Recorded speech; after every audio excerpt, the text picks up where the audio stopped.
آج سورۃ احزاب کی آیت نمبر 45 اور 46 میں اللہ تبارک و تعالیٰ نے نبی کریم صلی اللہ علیہ وسلم کو خطاب کر کے نبی کریم صلی اللہ علیہ وسلم کے منصب اور شان اور عظمت اور منقبت کو بیان کیا اور فرمایا کہ یا ایھا النبی،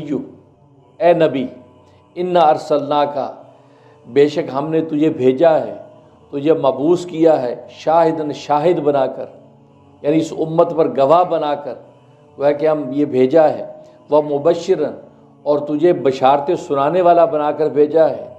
وہ نذیرن، اور تجھے آخرت کے عذاب سے ڈرانے والا بنا کر بھیجا ہے،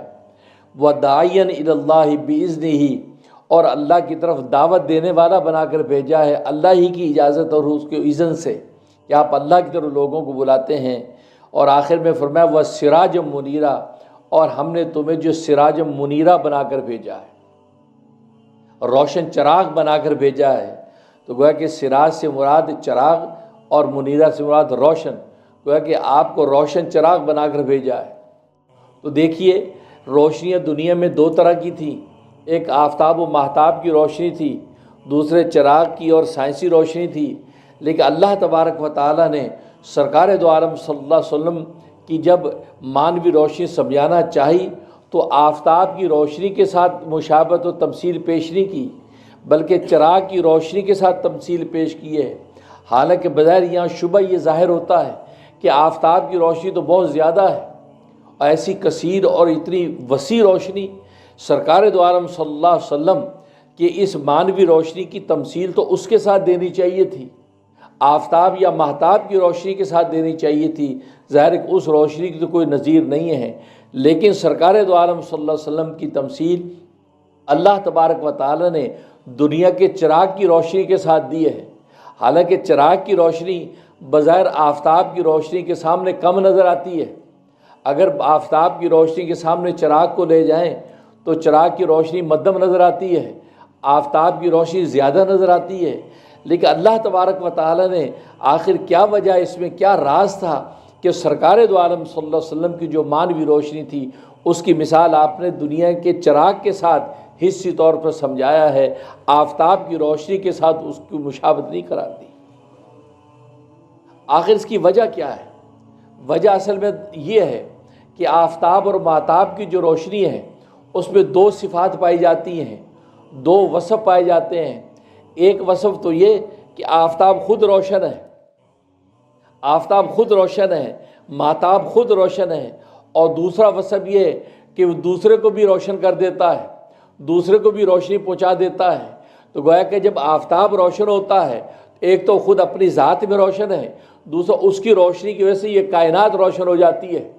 لہٰذا اس کائنات کی روشنی میں انسان اپنے دنیا کے کام کاج کرتا نظر آتا ہے، دنیا کے کام نبھاتے نظر آتا ہے، تکوینی امور کو سر انجام دیتا نظر آتا ہے، تشریعی امور کو سر انجام دیتا نظر آتا ہے۔ یعنی تکوینی امور کا خلاصہ خدمت خلق ہے تو خدمت خلق کرتا نظر آتا ہے، تشریعی امور کا خلاصہ عبادت الہی ہے تو عبادت کرتا نظر آتا ہے۔ تو گویا کہ عبادت اور خدمت کے جتنے امور ہیں وہ اس روشنی کے اندر دنیا کے اندر نبھاتا اور کرتا نظر آتا ہے۔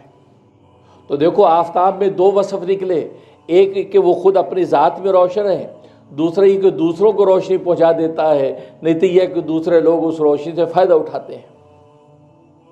لیکن چراغ کو جب ہم دیکھتے ہیں، چراغ کے اندر دو کے علاوہ ایک تیسرا وصف بھی موجود ہے جو کہ آفتاب کے اندر موجود نہیں ہے۔ اس لیے اللہ تبارک و تعالی نے سرکار دو عالم صلی اللہ علیہ وسلم کی ذات عالی اور آپ کی اس مانوی نور کی مثال چراغ کے ساتھ دی ہے۔ وہ اس طرح کہ چراغ کے اندر ایک تو یہ وصف ہے کہ جو آفتاب کے اندر ہے کہ وہ اپنی ذات میں روشن ہے، کہ چراغ بھی ایسی روشن ہے جیسے آفتاب اپنی ذات میں روشن ہے،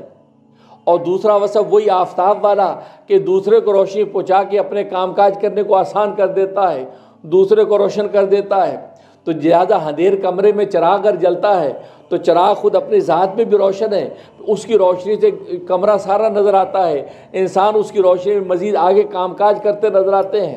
تو جس طریقے سے آفتاب خود بھی روشن تھا، دوسرے کو بھی روشن کر دیتا ہے، بالکل اسی طریقے سے چراغ کے اندر بھی خوبی ہے کہ خود بھی روشن ہے، دوسرے کو بھی روشن کر دیتا ہے۔ لیکن چراغ کے اندر ایک تیسرا وصف ہے جو کہ سورج یعنی آفتاب کے اندر وہ وصف نہیں ہے۔ وہ کیا وصف ہے؟ وہ یہ کہ چراغ آگے ایک اور چراغ کو روشن کر کے اس کو مزید آگے روشنی مہیا کرنے کا بھی ذریعہ بنتا ہے۔ آفتاب یہ نہیں کر سکتا، آفتاب اپنے جیسا ایک اور آفتاب بنا کے آگے روشن کرنے کا ذریعہ کسی کو بنا دے، یعنی کسی کو آگے نور پہنچانے والا بنا دے، یہ آفتاب نہیں کر سکتا، ماہتاب نہیں کر سکتا۔ لیکن چراغ کے اندر خوبی یہ ہے کہ ایک چراغ سے دوسرا چراغ جلتا ہے، دوسرے تیسرا جلتا ہے، چوتھا جلتا ہے، یہاں تک کہ سینکڑوں چراغ آگے جلتے نظر آتے ہیں۔ یہ خوبی چونکہ صرف چراغ کے اندر موجود تھی، اور سرکار دو عالم صلی اللہ علیہ وسلم کے مانوی نور اور کمال کا یہی وہ جو ہے کہ ایک منشا تھا کہ آپ کی ذات عالی کے انوار سے آگے انوارات روشن کرنے والے بنتے ہیں۔ اس وجہ سے سراج منیرہ کے کہہ کے اللہ تبارک و تعالی نے سرکار دو عالم صلی اللہ علیہ وسلم کے مانوی نور کو سمجھایا ہے۔